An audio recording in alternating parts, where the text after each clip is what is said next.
Hi everyone, again welcome to text book super coaching platform. उम्मीद करते हैं कि आप लोग ठीक होंगे। बहुत सारे बच्चों का मुझे एक क्वेश्चन बार बार आ रहा है टेलीग्राम के ऊपर एज वेल एज व्हाट्सअप के ऊपर। और यूट्यूब के जब मैंने आंसर की वाला जो बनाया उसमें 70+ कमेंट्स मुझे एक क्वेश्चन को लेकर दिखाई दिए हैं, ठीक है। और जिन एस्पिरेंट के अच्छे मार्क्स आए हैं उनका भी यही डाउट था। तो आज मैं उस डाउट को थोड़ा रिजॉल्व करूंगा कि जो सीएसआर ने आंसर दिया वो करेक्ट है या नहीं है, या उसको चैलेंज किया जा सकता है या नहीं किया जा सकता है, ठीक है। क्योंकि थोड़ा कंफ्यूजिंग है, मुझे भी पता है कि वो क्वेश्चन कंफ्यूजिंग है, बट विदाउट रेफरेंस हम क्लेम नहीं कर सकते हैं। तो रेफरेंस तो ज़रूरी है। तो हम बात करेंगे भाई हम उस क्वेश्चन को क्लेम कर पाएंगे या नहीं कर पाएंगे, ठीक है। चलिए, तो ये क्वेश्चन जो है वो ज़्यादातर मुझे लगा है कि आप लोगों को तकलीफ दिया है ना। बहुत सारे लोगों ने बोला है कि सर ये क्वेश्चन हमने करके आए थे, यहाँ पे आपको पूछा गया था एसोसिएटिव मैकेनिज्म्स के बारे में, ठीक है।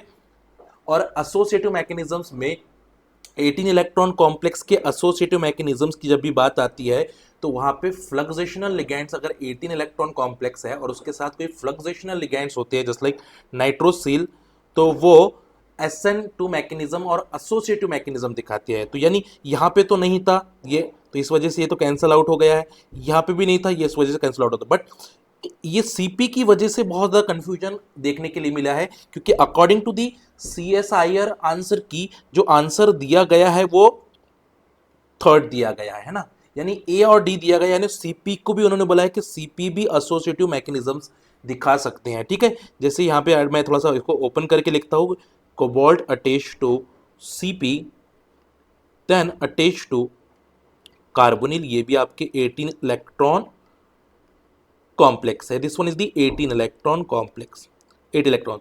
और उन्होंने बोला कि ये भी एसोसिएटिव मैकेनिज्म थ्रू जाएंगे, ठीक है। एसोसिएटिव ये तो ऊपर वाला तो जाएगा, इसमें कोई दिक्कत ही नहीं, क्योंकि नाइट्रोसिल है, लीनियर नाइट्रोसिल है, और लीनियर नाइट्रोसिल अपनी 18 इलेक्ट्रॉन्स को चेंज करके यानी 16 में जाएगा और एसोसिएटिव होगा, ठीक है। यहाँ पे जब ये अपनी हेप्टेसिटी चेंज करता है बच्चों, तो एरोमेटिकसिटी लॉस कर जाता है, एरोमेटिसिटी लॉस कर जाता है।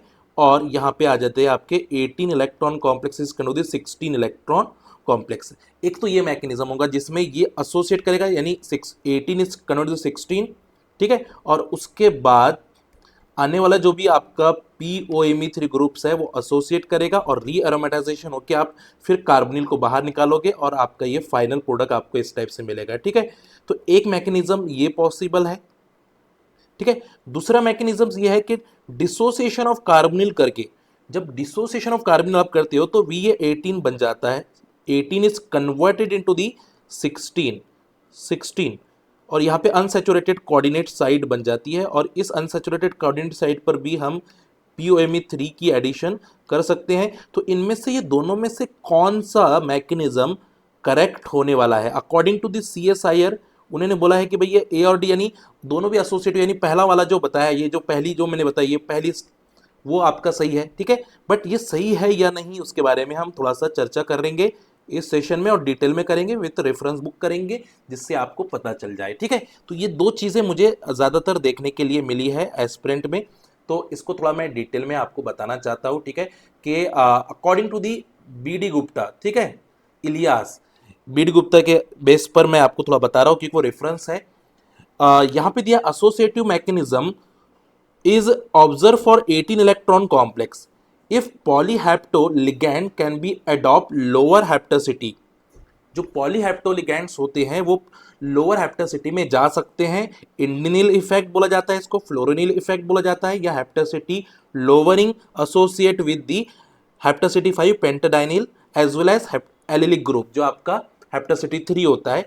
ये उन्होंने कहा है कि ये अपनी हैप्टेसिटी को चेंज करके एसोसिएटिव मैकेनिज्म दिखा सकते हैं, ठीक है, दिखा सकते हैं। थोड़ा इसको क्लियरिफाइड करेंगे, ठीक है। तो ये 18 electron complex undergo substitution reaction, ये BD गुप्ता के अंदर आपको दिया गया है, ठीक है। Hapticity change in the multidentate ligand, but थोड़ा और क्लियरिटी इसमें लाते हैं। Factor which affect influence of associative mechanism in the organometallic complexes is the hapticity change in the multidentate ligand, multidentate ligands which donate more than 2 electrons and occupy more than 1 coordinate sites, ठीक है। थोड़ा इसको मैं अगर easy language में बताने की कोशिश करूँ, कि बुक लैंग्वेज में नहीं बोलता हूँ आपको, सिंपल, तो इन्होंने बोला कि जो हेप्टासिटी 5 है आपका, ये जो दिया गया था यहाँ पे हेप्टासिटी 5, ये अपनी हेप्टासिटी चेंज करता है, but they required more energy, but they required more energy, they required more energy.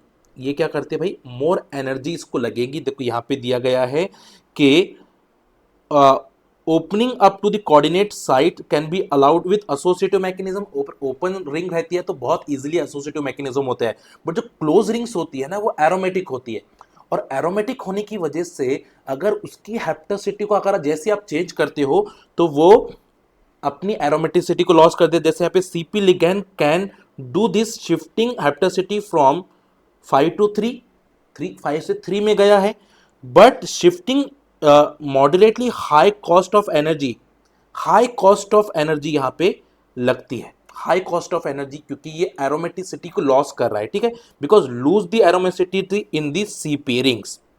इसलिए जो सीपी रिंग्स होती है ना, such hapticity change are not common for CP, not common for फिर। तो जनरली क्या होता है कि हेप्टासिटी चेंज करना थोड़ा सा डिफिकल्ट हो जाता है जब हेप्टासिटी 5 होती है। बट इसमें दो स्टेटमेंट उन्होंने मेंशन कर दिए गए हैं भाई यहाँ पे, सिंपल सी, कि अगर हेप्टासिटी 5 और पेंटाडिन है as well as hapticity ligands है, तो वहां पे clearly indicate that which are 18 electron undergo substitution by the associative mechanism. अब एसोसिएटिव मैकेनिज्म ना, तो पेंटाडाइनिल लिगेंड्स आपको उन्होंने दिया है, pentadienyl, pentadienyl, but cyclic form के अंदर होगा तो मेरे हिसाब से उसमें मोर एक्टिवेशन एनर्जी लगेगी।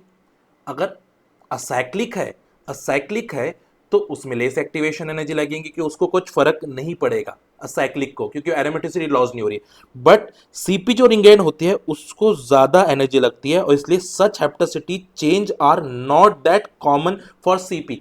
सीपी के लिए हेप्टासिटी चेंज करना थोड़ा डिफिकल्ट हो जाता है।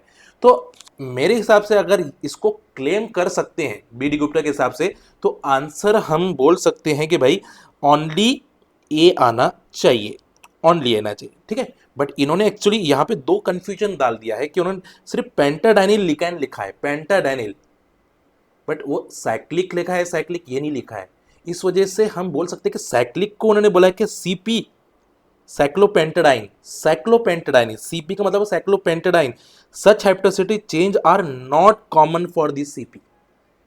तो इस सीपी के अंदर कॉमन नहीं होगी, इसलिए अकॉर्डिंग टू दिस वन मेरे हिसाब से ओनली ए आंसर आना चाहिए, ठीक है। बट अब इसको क्लेम कर सकते हैं, एक बार देख लीजिए, ये एक बार आपने भी रीड कर लीजिएगा, ठीक है।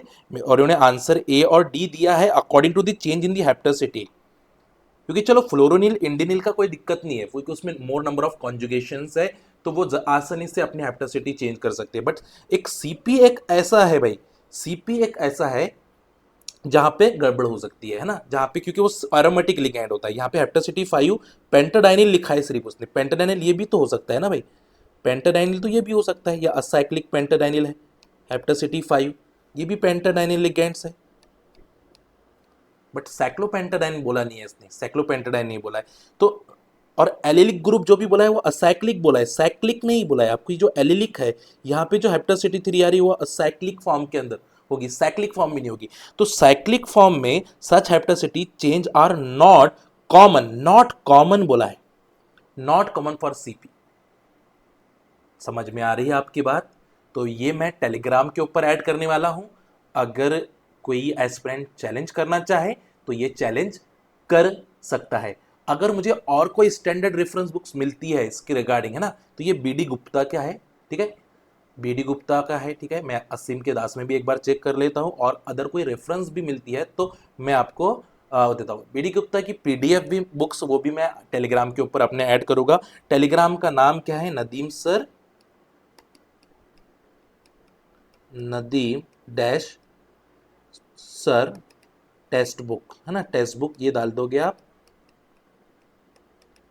तो क्या हो जाएगा, यहाँ पे आप इस टेलीग्राम पे अपनी पीडीएफ ज्वाइन कर लो, और इस वीडियो के डिस्क्रिप्शन में भी टेलीग्राम लिंक गिवन है, ठीक है। सेकंड है बच्चों, जो एस्पिरेंट दिसंबर के लिए प्रिपेयर करना चाहते हैं वो ज़रूर हमारे इलाइट 2.0 बैच में इनरोल कर लीजिए। टाइम बहुत कम है आपके पास, और आपके पास नेट दिसंबर का भी चांस है, गेट का भी चांस है, टीएफआर का भी चांस है, सेट भी होने वाला है। तो ये 4-5 एग्जामिनेशन आपके होने वाले हैं।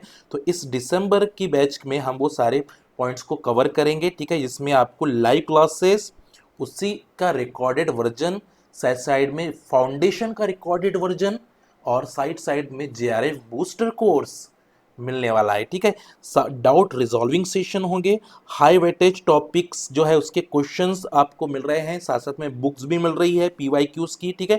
असाइनमेंट्स आपको प्रोवाइड किए जाएंगे, ठीक है। और आजकल जो रेफरेंस बुक से क्वेश्चन पूछे जा रहे हैं, इसके हमने असाइनमेंट्स अलग से बनाई हैं जो आपको हम दे रहे हैं, ठीक है। तो इस वीडियो के डिस्क्रिप्शन में एक लिंक है जहाँ पे आपको कोड यूज कर सकते हो आप, कूपन कोड NADEEM नदीम, जहाँ से आप लेस प्राइस के अंदर ये ले सकते हैं, या फिर जो दिया गया नंबर है यहाँ पे कोने के अंदर, उस पर भी आप कॉल करके ले सकते हैं। उम्मीद करते हैं कि ये सेशन आपके लिए हेल्पफुल रहा होगा।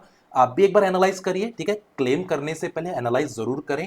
मैं भी एक बार और एनालाइज करूँगा, मुझे जितनी जल्दी आपको मिला, क्योंकि बार बार 70 कमेंट्स मुझे आ गए थे ना, 70+ कमेंट मुझे आ गए थे, तो मैंने बोला चलो एक बार ये तो मैं बता ही देता हूँ कि भाई सीपी का तो मुझे गड़बड़ लग रहा है, ठीक है, according to the knowledge, according the concept. But आप भी इस पर जब रिएक्ट करोगे तो हो सकता है कि ये करे, ठीक है। और मैं रेफरेंस निकालता हूँ, कल तक आपको और रेफरेंस भी मैं अदर रेफरेंस बुक्स में भी दिया होगा, तो मैं दिखाऊंगा ये BD गुप्ता का है, ठीक है। आप इसको क्लेम कर देख सकते हैं बच्चा, है ना, ठीक है। और भी चीज़ें हैं जो मैं आपको सेंड करूँगा। अगर आपके दिमाग में और भी कोई क्वेश्चन है इनऑर्गेनिक से रिलेटेड, तो आप मुझे पुट करिए, मैं आपकी हेल्प करने के लिए रेडी हूँ बच्चों, ठीक है। चलिए, उम्मीद करते हैं कि ये सेशन आप लोगों के लिए सही रहा होगा, ठीक है।